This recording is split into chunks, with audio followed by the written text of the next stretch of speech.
അപ്പോൾ ഇന്ന് ഞാൻ സംസാരിക്കാൻ പോകുന്നത് D1 വിസയെ കുറിച്ചാണ് ജോർജിയയിൽ. അപ്പോൾ അതെന്താണ്, അതെങ്ങനെയൊക്കെയാണ്, അത് എന്തിനെക്കുറിച്ചാണ്, വർക്ക് റിലേറ്റഡ് ആണോ അല്ലയോ എന്നെല്ലാം ഞാൻ ഈ വീഡിയോയിൽ സംസാരിക്കുന്നു.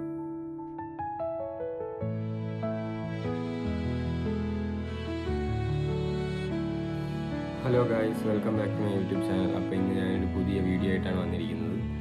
എല്ലാവരും സുഖമായിട്ടിരിക്കുന്നു വിശ്വസിക്കുന്നു. അപ്പം നമുക്ക് ഇന്നത്തെ വീഡിയോ എന്ന് പറയുന്നത്, ഇന്ന് ഒരുപാട് പേര് ചോദിക്കുന്ന ഒരു വിഷയമാണ്. D1 വിസയെക്കുറിച്ചൊന്ന് പറയാമോ, അതെങ്ങനെയാണ്, അത് വർക്കുമായിട്ട് ബന്ധമുണ്ടോ ഇല്ലയോ എന്നെല്ലാവരും ചോദിക്കുന്ന ഒരു ചോദ്യമാണ്. അപ്പോൾ അതിനെപ്പറ്റി ഞാനൊന്ന് ഫുൾ വീഡിയോയിൽ ഇന്ന് സംസാരിക്കുന്നു.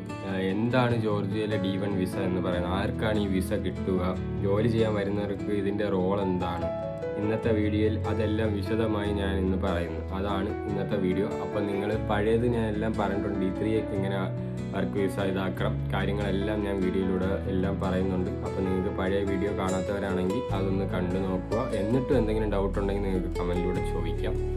പിന്നെ മാക്സിമം വീഡിയോ സ്കിപ്പ് ചെയ്യാതെ കാണുക, എന്നാൽ മാത്രമേ നിങ്ങൾക്ക് മനസ്സിലാവുള്ളൂ. അതുകൊണ്ടാണ് ഞാൻ അങ്ങനെ പറയുന്നത്. ഇല്ലെങ്കിൽ നിങ്ങൾ ഇടയ്ക്കിടയ്ക്ക് സ്കിപ്പ് ചെയ്ത് കണ്ടു കഴിഞ്ഞാൽ നിങ്ങൾക്ക് ഫുൾ ഡീറ്റെയിൽ മനസ്സിലാവില്ല. ഇത് കണ്ടിട്ട് മനസ്സിലായില്ലെങ്കിൽ നിങ്ങൾക്ക് കമൻറ്റിലൂടെ ചോദിക്കാം. ഓക്കെ, അപ്പോൾ ഇതാണ് ഇന്നത്തെ വീഡിയോയിൽ ഞാൻ എല്ലാം നമുക്ക് സംസാരിക്കാം. അപ്പോൾ ഫസ്റ്റ് ഞാൻ എന്തായാലും നമുക്ക് ഓരോന്നായിട്ട് പറയാം, അപ്പോഴേ എല്ലാം മനസ്സിലാവുള്ളൂ നിങ്ങൾക്ക്. D1 വിസ എന്താണ്, അതാണ് ഞാൻ ആദ്യമായിട്ട് പറയാൻ പോകുന്നത്. ജോർജിയയിലെ D1 വിസ എന്ന് പറയുന്നത് വർക്ക് റിലേറ്റഡ് കാറ്റഗറിയായി പരിഗണിക്കുന്ന ഒരു വിസയാണ്. അതും വർക്ക് വിസയുടെ ഇത് തന്നെയാണ് റിലേറ്റഡ് ആയിട്ട്. പിന്നെ ഇത് മെയിൻലി പറയുന്നതെന്ന് പറഞ്ഞാൽ, ജോർജിയയിൽ ഒരു എംപ്ലോയറിൻ്റെ കീഴിൽ ജോലി ചെയ്യാൻ വരുന്ന വിദേശ പൗരന്മാർക്ക് ഈ കാറ്റഗറി ബാധകമായിരിക്കും. മീൻസ് ഇവിടെ വരുന്ന ഒരു എംപ്ലോയർ ജോലി ചെയ്യാൻ വരുന്ന വെളിയിൽ നിന്ന് വരുന്ന ആളുകളെ നല്ല രീതിയിൽ മാവുമെന്നാണ് അവർ ഉദ്ദേശിക്കുന്നത്. എന്ന് പറഞ്ഞു കഴിഞ്ഞാൽ,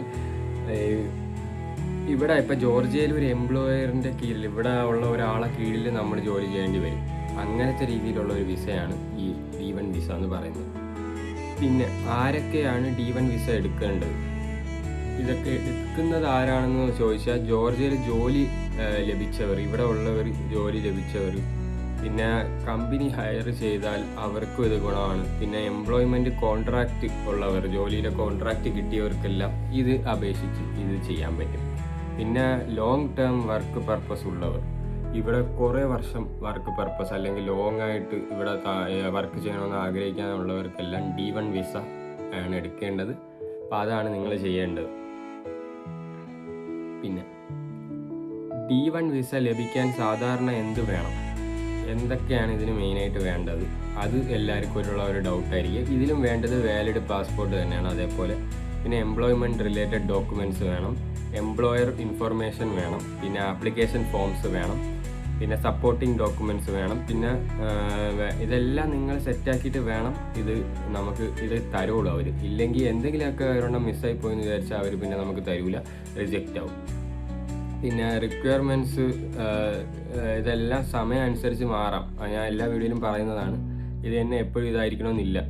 അപ്പോൾ നിങ്ങൾ ജോർജിയയിലെ വർക്ക് റിലേറ്റഡ് എന്ന് പറഞ്ഞ് ഗൂഗിളിൽ അടിച്ചു നോക്കിയാലും നിങ്ങൾക്ക് അതിനെപ്പറ്റിയുള്ള ഫുൾ ഡീറ്റെയിൽ കിട്ടും. എന്നിട്ട് മാത്രമേ എടുക്കാവൂ. അല്ലാതെ ഏതെങ്കിലും ഏജൻറ്റുകളും കാര്യങ്ങളും എന്നെല്ലാം നിങ്ങളെ വന്ന് കൊണ്ടുപോകാൻ കാര്യങ്ങൾ ചെയ്യാം, നിങ്ങൾക്ക് എല്ലാം ഓക്കെ ആണെന്ന് പറഞ്ഞാൽ നിങ്ങളതൊന്നും സമ്മതിക്കരുത്. നിങ്ങളെല്ലാം ചെക്ക് ചെയ്തിട്ട് നിങ്ങൾക്ക് വിശ്വസിച്ചാൽ മാത്രമേ എല്ലാത്തിനും പോകാവൂ. അതുകൊണ്ട് അത് ഞാൻ എടുത്ത് പറഞ്ഞത്.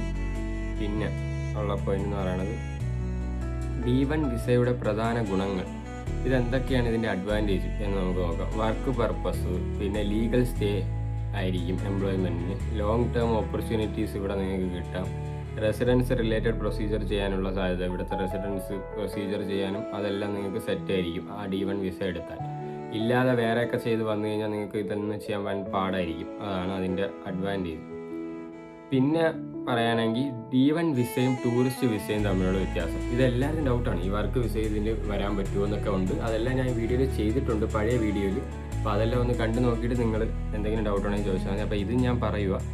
ഇതെന്ന് പറഞ്ഞാൽ ടൂറിസ്റ്റ് വിസ എന്ന് പറഞ്ഞാൽ നിങ്ങളത് മനസ്സിലാക്കണം. എല്ലാവരും ചോദിക്കുന്നത് ടൂറിസ്റ്റ് വിസ എന്ന് പറഞ്ഞാൽ ടൂറിസം വിസിറ്റിംഗ് ഷോർട്ട് സ്റ്റേ, ഇതിനാണ്. D1 വിസ എന്ന് പറയുന്നത് എംപ്ലോയ്മെൻറ്റ് പർപ്പസ്, ജോലിക്ക് വേണ്ടി, വർക്ക് റിലേറ്റഡ്, പിന്നെ ജോബ് ബേസ്ഡ് എൻട്രി കാര്യങ്ങളിലൊക്കെയാണ് ഇത് ഗുണം.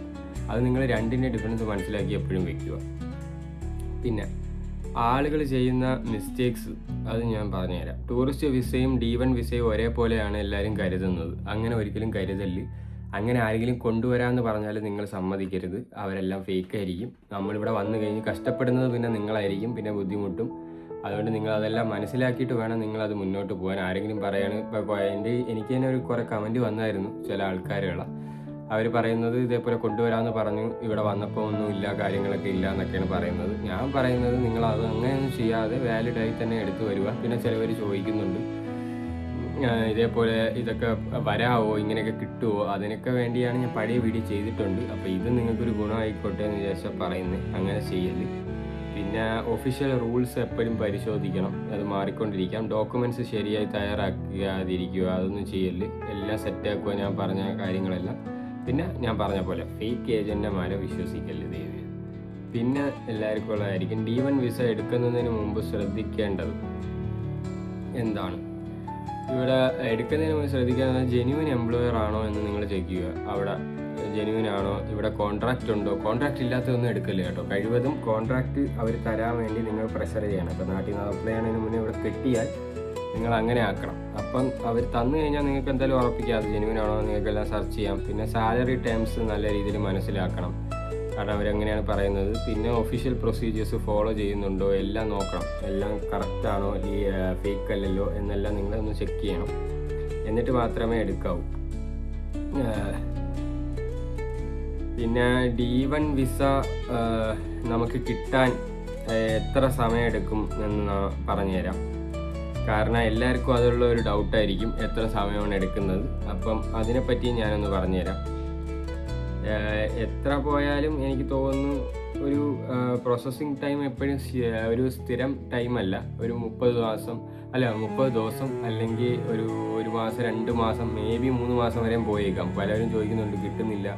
നിങ്ങൾ ക്ഷമയോടെ കാത്തിരിക്കണം, ഇല്ലെങ്കിൽ അത് വരാൻ കുറച്ച് സമയം എടുക്കും. ഇപ്പോൾ ഞാൻ സ്റ്റുഡൻറ്റ് വിസ അപേക്ഷിച്ച് എനിക്ക് 45 ദിവസമാണ് എടുത്തത്. പെട്ടെന്ന് കിട്ടണമെങ്കിൽ നമ്മൾ അതനുസരിച്ച് പൈസയും കാര്യങ്ങളും എല്ലാം കൊടുത്താൽ നമുക്ക് അങ്ങനെ കിട്ടും. അല്ലാതെ പാടാണ്, അത് നിങ്ങൾ ഇതാക്കണം. പിന്നെ ഹോളിഡേ സീസണൊക്കെ ആണെങ്കിൽ ഡിലേ ഉണ്ടാകും നല്ല രീതിയിൽ. അതെല്ലാം അനുസരിച്ച് വേണം നിങ്ങൾ സെറ്റാക്കാൻ. പിന്നെ എനിക്ക് പറയാനുള്ളതെന്ന് പറഞ്ഞാൽ D1 ഫൈനലായിട്ട് എനിക്ക് പറയാനുള്ളത് പ്രധാനമായും ജോർജിയയിൽ ജോലി ചെയ്യാൻ വരുന്നവർക്ക് ഉള്ള വിസ കാറ്റഗറിയാണ് ഈ D1 വിസ. അല്ലാതെ വേറെ ടൂറിസം പാസ്പോർട്ട്സോ ഒന്നുമല്ല. പക്ഷേ റൂൾസ്, എലിജിബിലിറ്റി, ഡോക്യുമെൻറ്റ്സ് എല്ലാം മാറാൻ ചാൻസ് ഉണ്ട്. അപ്പം ഒഫീഷ്യലായിട്ട് ഇമിഗ്രേഷൻ പ്രോസസ്സിലൂടെ പരിശോധിച്ചിട്ട് വേണം നിങ്ങളിതെല്ലാം ചെയ്യാൻ. അതാണ് എനിക്ക് പറയാനുള്ളത്. അപ്പം നിങ്ങൾ ഫേക്കായിട്ടുള്ള കാര്യങ്ങളൊന്നും ഇതാക്കാതിരിക്കുക ആളുകളെ. ബാക്കിയെല്ലാം ഓക്കെ ആയിരിക്കും. അപ്പം എന്നിട്ട് നിങ്ങളങ്ങ് കയറിയാൽ മതി. അപ്പോൾ ഇതാണ്. ഇതിലും ഇനി നിങ്ങൾക്ക് എന്തെങ്കിലും ഡൗട്ട് ഉണ്ടെങ്കിൽ നിങ്ങൾക്ക് കമൻറ്റിലൂടെ ചോദിക്കാം. അത് ഞാൻ അപ്പോൾ തന്നെ റിപ്ലൈ തരുന്നതാണ്. ഇനി വേറെ വല്ല വീഡിയോ നിങ്ങൾക്ക് ഡൗട്ടുണ്ടോ, അങ്ങനെ ചെയ്യാൻ വല്ല ആഗ്രഹം ഉണ്ടെങ്കിൽ നിങ്ങൾക്ക് പറയാം. അതിനെപ്പറ്റിയും ചെയ്യുന്നതാണ്. എല്ലാവർക്കും ഒരു ഉപകാരമായിരിക്കും. അപ്പം നിങ്ങൾ കമൻറ്റിൽ അറിയിച്ചാൽ എനിക്ക് ചെയ്യാൻ പറ്റും. ബിക്കോസ് ഇതിപ്പോൾ ഞാൻ എൻ്റെ രീതിയിൽ തന്നെയാണ് കുറേ ആളുകൾ ചോദിക്കുന്നതും പിന്നെ അല്ലാതെയും ഞാൻ തന്നെയാണ് ചെയ്യുന്നത്. ബിക്കോസ് ആളുകൾക്ക് അത് വേണമെന്ന് മനസ്സിലാക്കിയാണ് ഞാൻ ചെയ്യുന്നത്. അപ്പോൾ എന്തെങ്കിലും ഉണ്ടെങ്കിൽ നിങ്ങൾക്ക് ചോദിക്കാം. അപ്പോൾ നിങ്ങൾക്ക് ഈ വീഡിയോ ഇഷ്ടപ്പെട്ടാൽ നിങ്ങൾ ലൈക്ക് ചെയ്യുക, ഷെയർ ചെയ്യുക, സബ്സ്ക്രൈബ് ചെയ്യുക. പിന്നെ ബെല്ലൈക്കനും കൂടെ ഓണാക്കി വയ്ക്കുക. എന്നാൽ മാത്രമേ ഞാൻ ഇടുന്ന ഓരോ വീഡിയോ നോട്ടിഫിക്കേഷൻ നിങ്ങൾക്ക് ലഭിക്കുള്ളൂ. അപ്പോൾ അടുത്തൊരു അടിപൊളി വ്ളോഗുമായിട്ട് വീണ്ടും കാണാം. അപ്പോഴേക്കും ഗുഡ് ബൈ.